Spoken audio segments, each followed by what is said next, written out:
Hello everyone and welcome back. I am Be Better Gamer and this is my Let's Play video of WWF No Mercy.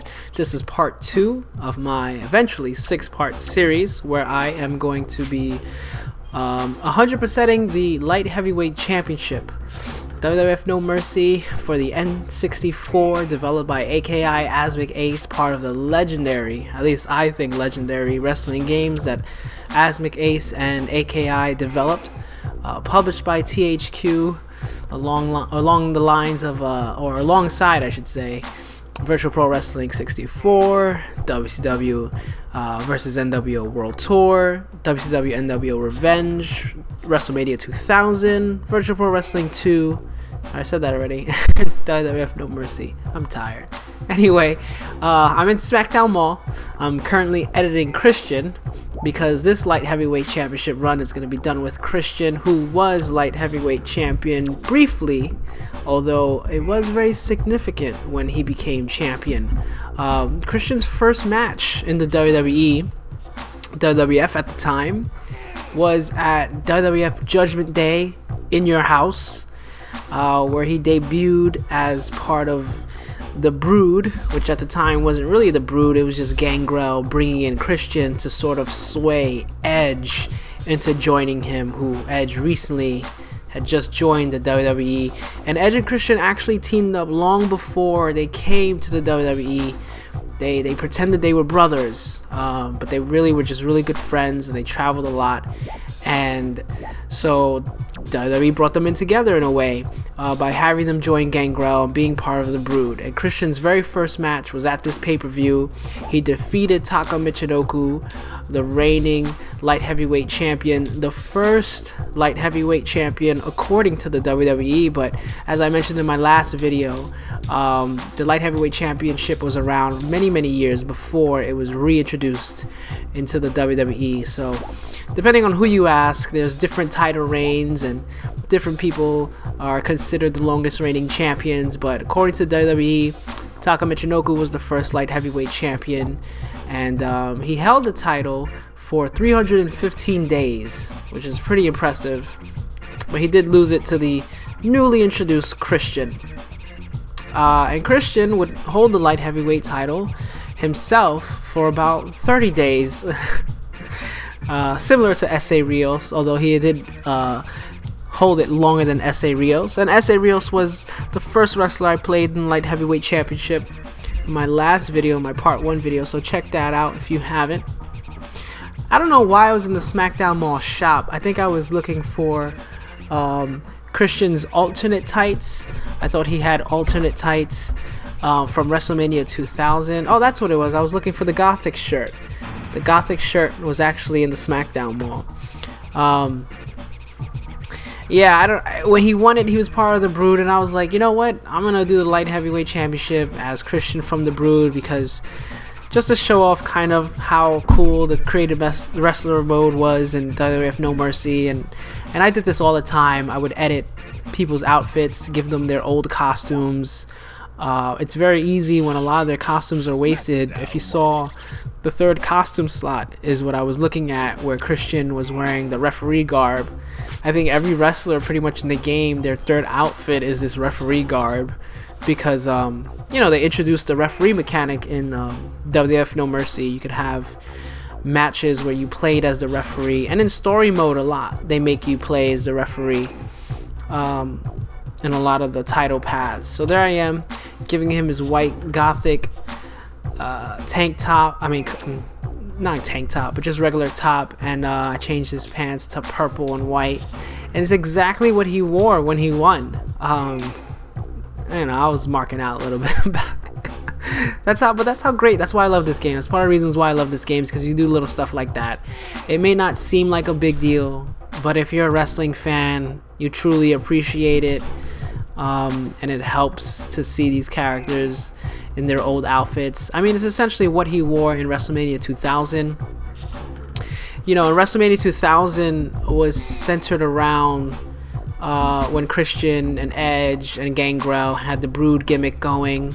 But WWF No Mercy took place or was developed at the time when Edge and Christian were having this fantastic run, you know, way beyond their Brood gimmick. It was just them being silly, but they were also heel, you know, they were also bad guys. So a lot of their silly antics in the ring ended up being ways for them to cheat and to get out of matches, avoiding matches, and then when the, you know, or faking injuries a lot of the times, and then when the ref would turn around, they do something to cheat. And the year 2000 was a fantastic time for the tag team division in WWE. There I was just looking at the showing that I am playing on the expert difficulty. All these videos I will be playing on the expert difficulty, but I will always show that I am, just in case anyone ever wants to doubt it. Like I said in my S.A. Rios video, WWF No Mercy is not that hard, even on the hardest difficulty setting. I could be saying that because I've been playing it a long time, but I don't know. I never thought it was that hard. I always thought some of the older games were harder. Anyway, here comes S.A. Rios. He's the champion.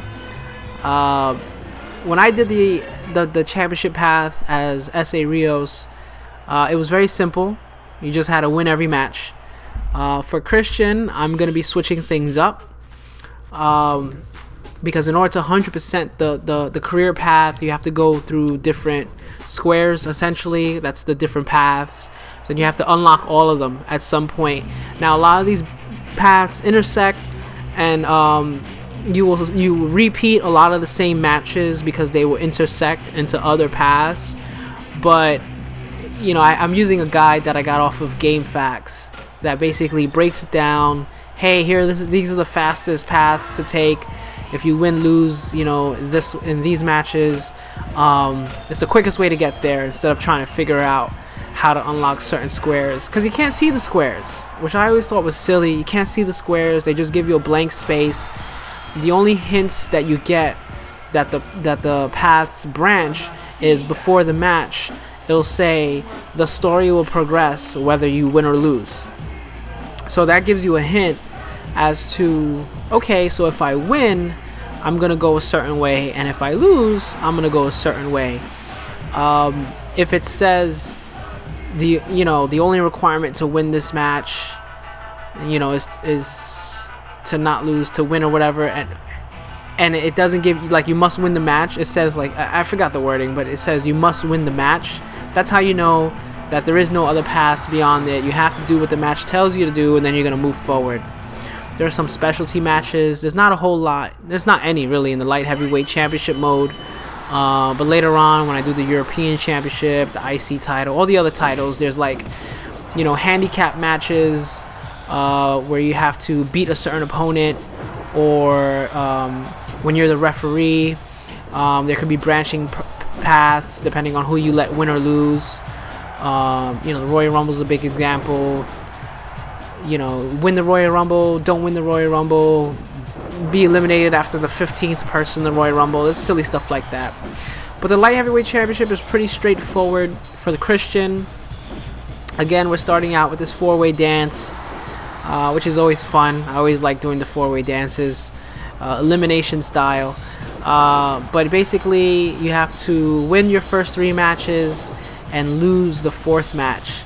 So I've come up with some pretty cool strategies on how to lose matches. So when we get to that match, I'll explain some easy ways to lose matches. But here I am, you know, out of place with my Brood gimmick, because at the time, Christian and Edge were rising to the top as, you know, one of the hottest tag teams in the WWF. So let's go into the year in review, the historical context while we watch this, you know, 4-way dance take place. Yeah, I chose Christian because he was light heavyweight championship, albeit a month. He lost the title to Gilbert, who sadly, like I said in the S.A. Rios video, sadly he is the longest reigning champion according to WWE. If you count all the history and lineage before the WWF brought back the light heavyweight title, he is not the longest reigning champion, but according to WWE, he is, so whatever. Boom, there I go, hitting him with his special. but he lost it in October of '98. You know, lest we forget, WrestleMania 2000 was released October 1999, and No Mercy was released in November of 2000. So pretty much what I like to cover when I do these Let's Play videos, I like to cover November 1999 to right up until November 2000. So basically, Survivor Series is Survivor Series, if you look at how the WWF pay-per-views broke down that year. So if we look at Christian, what he was doing in Survivor Series, he was already with Edge and Christian, and they were actually teaming up with the Hardy Boys. And they were in the classic 4-on-4 elimination match.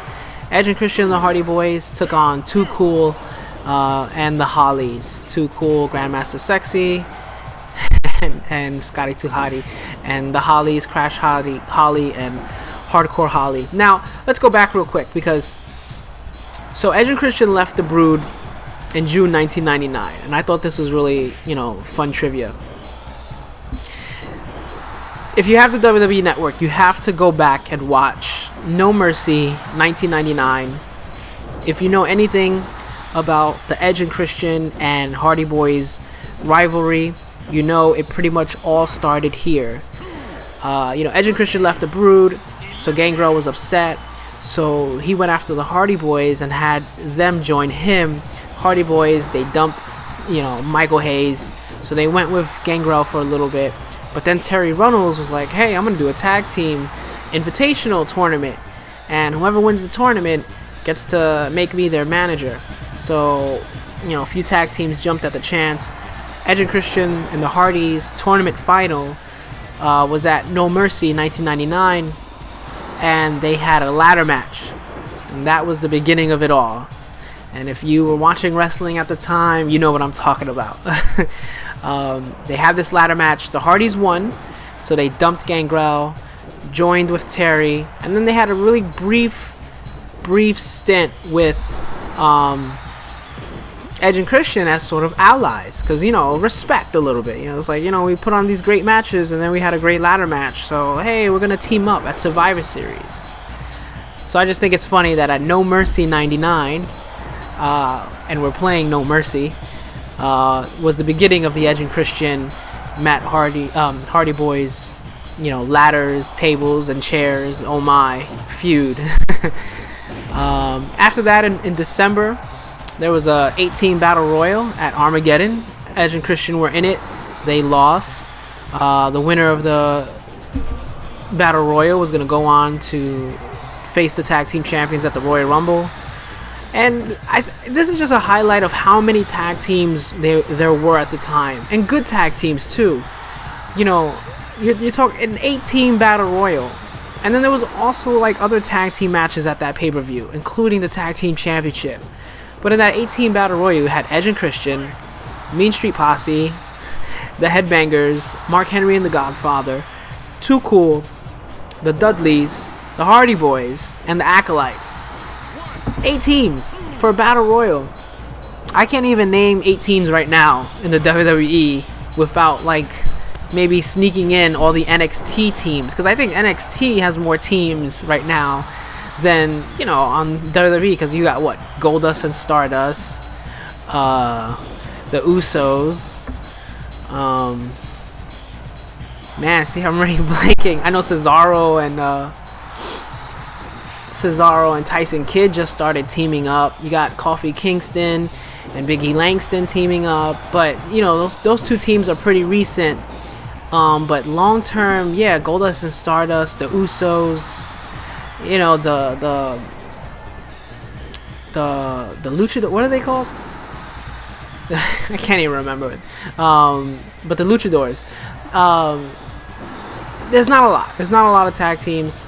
There was a whole lot of tag teams, and if anything, looking back at the year 2000, when I was getting ready for this Christian video, I mean, that was a year of great tag teams. The Dudleys, Edge and Christian, and the Hardys, you know, they were the top feud of that division, but underneath them, they had a lot of great tag teams supporting them, like the APA, the New Age Outlaws, like Too Cool, who were really good, even as silly as their gimmick was. They were a good tag team. So yeah, and No Mercy, I mean, you could do tag team matches for days, and I'm really excited to get to the tag team championship path. So anyway, they lost. So at the Royal Rumble, Christian was in the Royal Rumble. He was the 4th person in, and he was the 2nd person to be eliminated by Rikishi.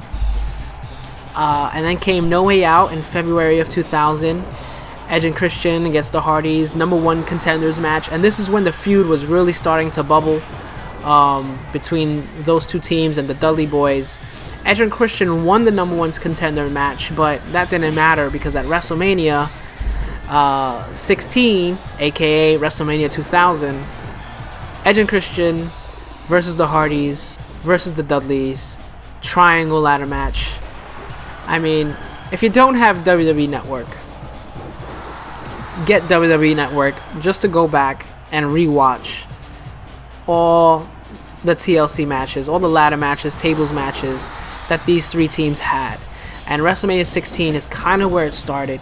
It wasn't the first official TLC match, but it was a ladder match, a triangle ladder match, and that set the bar for what these teams would do afterwards, especially when they wrestled each other again.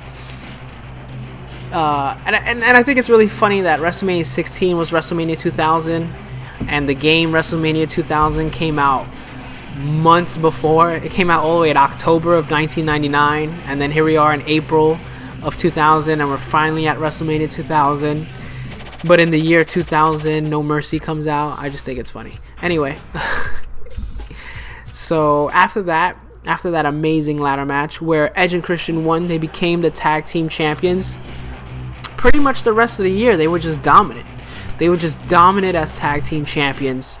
Well, I mean, technically, because it's kind of weird. At Backlash, the next pay-per-view, and later on in April, they defeated X-Pac and Road Dogg to retain their titles.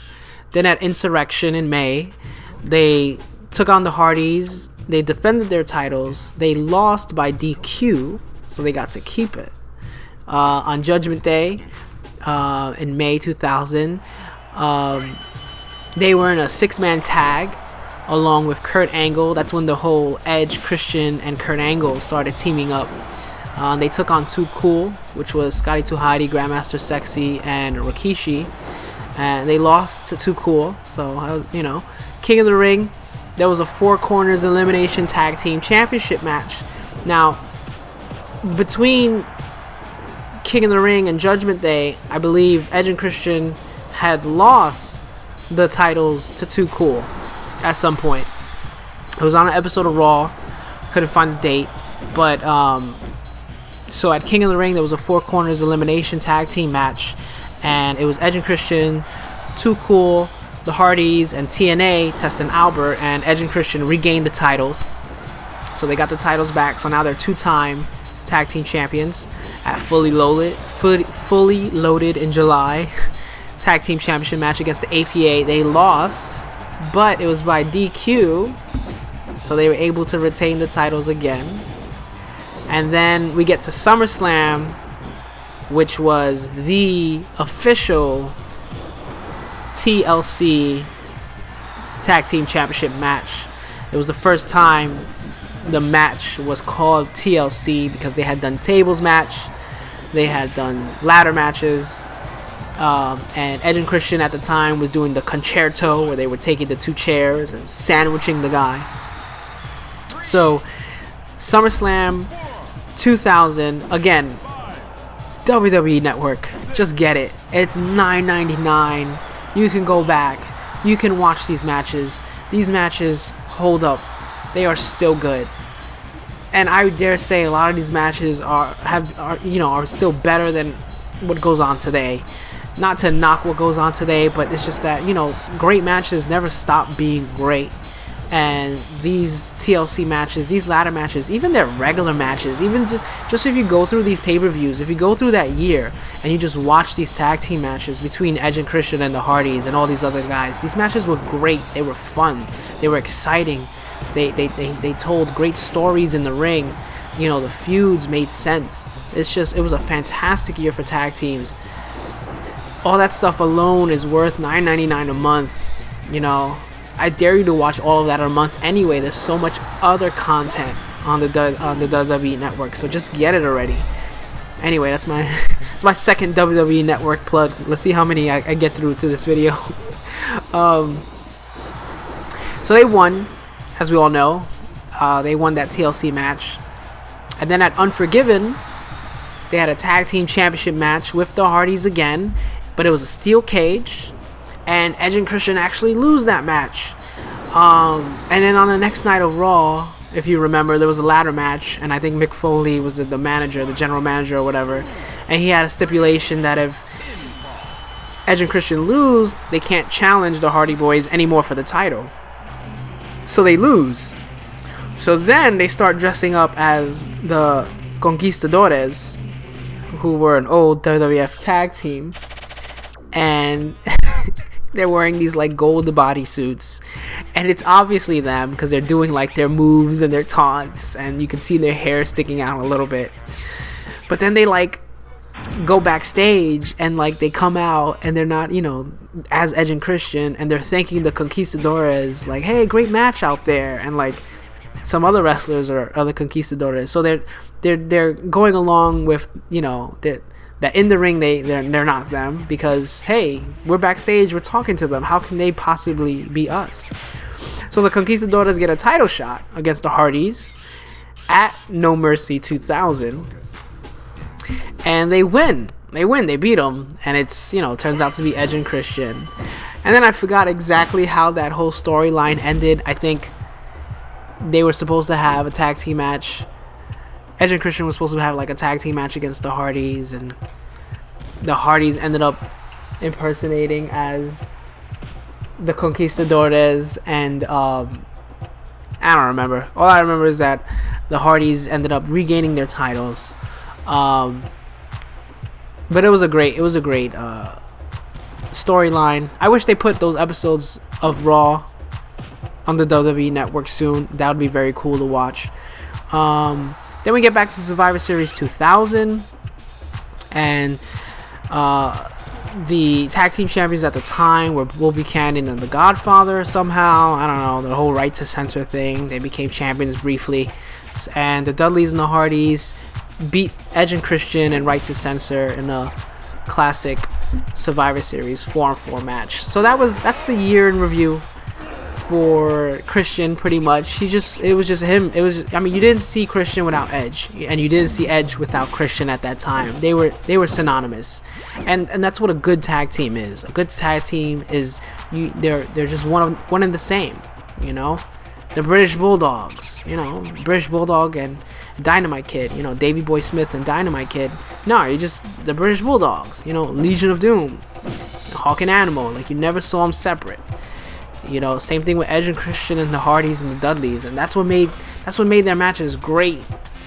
Is that you always knew these guys were gonna get involved.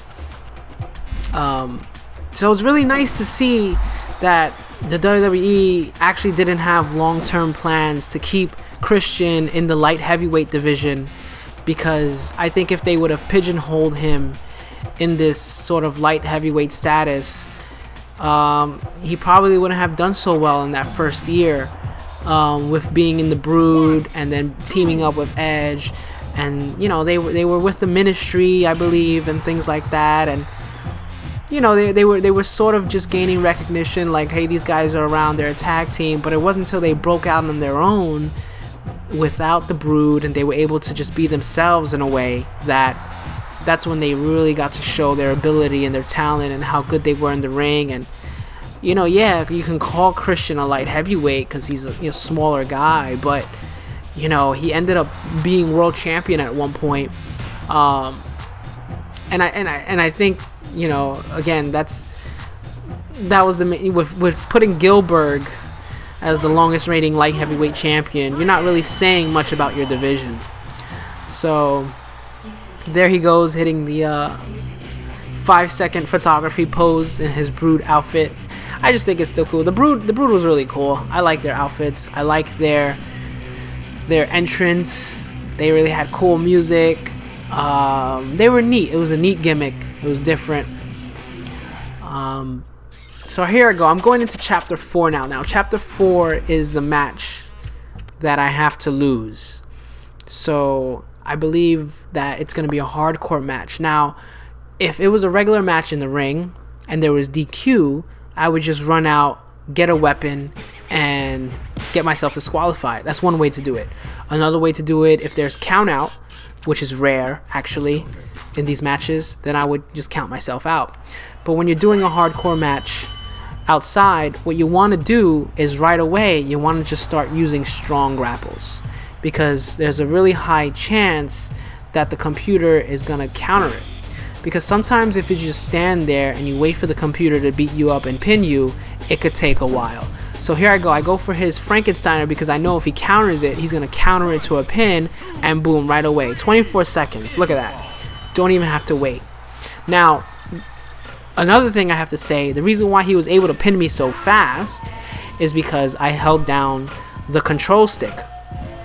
If you hold down the control stick when you're getting pinned in WWF No Mercy, you will stay in the pin. I have a theory why this is. Way back in WCW NWO Revenge, and I don't remember if it was in WCW versus NWO World Tour, I have to go back and check, but in WCW versus NWO Revenge, if you were in a pin and you hit the control stick, you can kick out of the pin. It was a very cheesy mechanic when playing with friends, because if friends knew that you could do that, they would abuse it all the time. So the only way to really beat those friends who kept hitting the control stick every time they were pinned would be to make them submit. So I think they changed it in Wrestlemania 2000, where if you were in a pin and you held the control stick, you would stay in that pin. On the flip side, if you hold the control stick while doing a submission, you'll also stay in that submission. So, and I think it works both ways in No Mercy. I could be wrong. I now have to go back and test it. I know it works. I know you can stay in the submission as well. I don't know if it's you're the one who's being put in the submission, or if you're putting the submission on someone. But the control stick mechanic isn't as helpful as it was in WCW NWO Revenge, and I think they changed it purposefully to dissuade people from doing that. So that's a little trick if you need to lose a match, which will happen a lot when you're doing the 100% paths. You're gonna have to lose matches, and if you don't want to waste time, which you shouldn't, because you're just gonna lose the match anyway, so why bother spending a lot of time letting the computer, because I kid you not, like I would stand there for sometimes and the computer would take 10 minutes to beat me. It's like I'm not even doing anything. Like just hurry up, just beat me and pin me. So that's a fun way. But again, if it was like in the ring and DQ was on, then I would just get myself disqualified. Throwing weapons doesn't get you disqualified, by the way. You have to actually hit the person to get disqualified.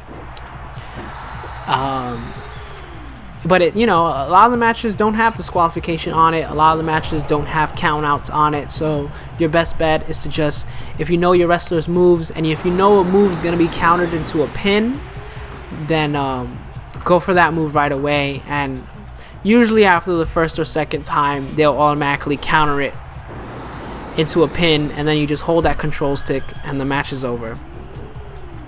So there I go, making pretty short work of Crash Holly. Crash Holly is actually going to be in the next video. Spoiler. He's going to be the next light heavyweight champion, even though at the time him and Hardcore Holly were calling themselves super heavyweight champions.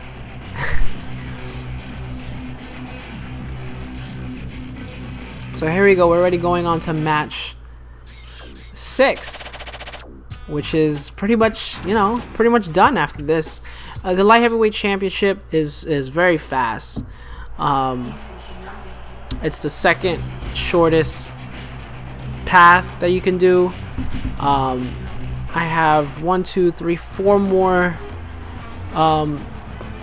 championship paths that I do for the light heavyweight belt. And then after the light heavyweight belt, I'm going to move on. I'm going to do the European Championship. I'm going to go by length. So I'm going to do the European Championship. I'm going to do the World Championship, which isn't actually the longest you think it would be. But then the Hardcore Championship, then the Tag Team Championship, and then finally the Intercontinental Championship. I will do the Women's Championship at some point, but I actually like making my own female wrestlers. Like, I like making Medusa. I was thinking about making some more modern ones, like some people from NXT, because I just feel like the move sets that a lot of the female wrestlers in this game have are very similar, so it can get kind of tedious, even though it's a very short championship mode. I like to keep things fun and fresh. Also I might also do some created wrestlers for some of the other championships as well, because there's so many paths.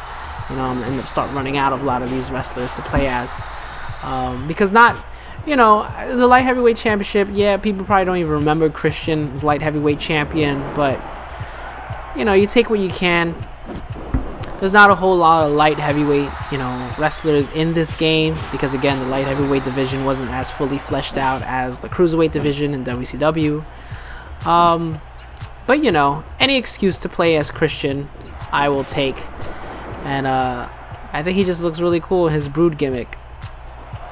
And maybe when I do the Tag Team Championships, I'll do 2 runs. I'll do one run as Edge and Christian dressed up as the Brood, and then another run as Edge and Christian in their, gimmick at the time when WWF No Mercy was released. Unlike S.A. Rios, who wasn't in the company by the time No Mercy was released, Christian was, and Christian got a lot of success later on. Here we go, another 4. So see, this match is different than the last match if you just win them all. This is another 4-way match, whereas in the S.A. Rios one, it was just a regular, right? It was a regular singles match. Man, now I don't even remember. It might have been another 4-way, just at a different location.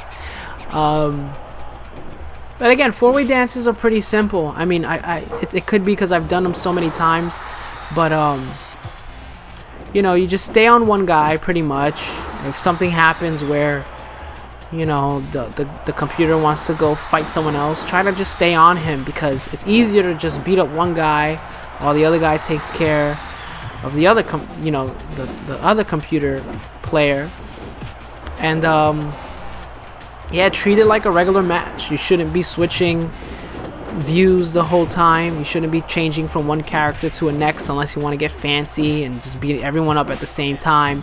But if you do that, they're going to start overwhelming you, and the downside with that is that one double team move could really change the momentum, and double team moves do a lot of damage in this game. And that's why when doing like a handicap match, you have to be very careful with your spacing, because all they have to do, they can even just do 2 weak grapples. It doesn't have to be a strong grapple. If they do 2 weak grapples at the same time, they're gonna put you into a double team move, and those double team moves are very powerful. So here I was, Grandmaster Sexy was outside. See, there I go for a double team move, because I know S.A. Rios is gonna grab Eddie Guerrero, and I want to do some damage on Eddie Guerrero. So it's like, might as well set it up for a double team move, and then boom, S.A. Rios, I didn't expect them to there, but he changed his direction, and he looked at Grandmaster Sexy, and it looks like it's going to be a showdown between me and S.A. Rios. There I go for the Northern Lights pin, but S.A. Rios for some reason breaks it. I think he was focused. That's the weird thing about No Mercy. If the computer is focused on the other guy, and you put him in a pinning move, if you do like a flying move or like a move like that from the apron, like a flying move from the apron, it'll break the move, like as if you were, trying to purposely break it, but you weren't. But that's just how the flying mechanic works in this game. So there I go. I hit Eddie Guerrero, and I know I could get the pin off of him because we did those few double team moves. So I go for the pin, and there you go. He's out in the 3-minute mark. Now I'm going to try to focus on Grandmaster Sexy because I know he's ready to go. and with me and SA Rios double teaming on him, you want to put yourself in the double team position. See, a four-way dance is not a handicap match, so you want the computer to be your ally for as long as possible, because that just makes the match go so much faster. If you go try to fight the world, you're gonna be there for a while. I mean, it's not impossible, but you know, it just makes things move faster. Here I go. I try to always set up for the double teams. It's very easy to predict when the computer is gonna try to grab. You know, when the computer's groggy, they'll usually go for a grab. When they're just getting up from a move, they'll usually go for a grab, or if you pick them up, they'll go for a grab. So it's really easy to predict the grab. So here I go, me and SA Rios. So our meter bars are pretty much the same, but I'm not worried. You know, if this was WCW Revenge, I'd be worried. Because, you know, in this game, they don't seem to counter as much like they did in No Mercy, and even Virtual Pro Wrestling too. You know, their meter really seemed to have an effect onto how much they countered. I feel like in WWF No Mercy, it's a little more random.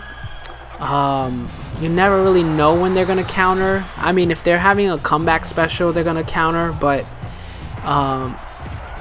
you know, a lot of times they've countered me even when their meter was really low, and their meter was really high, and I've been able to, like, you know, still work them down without being countered.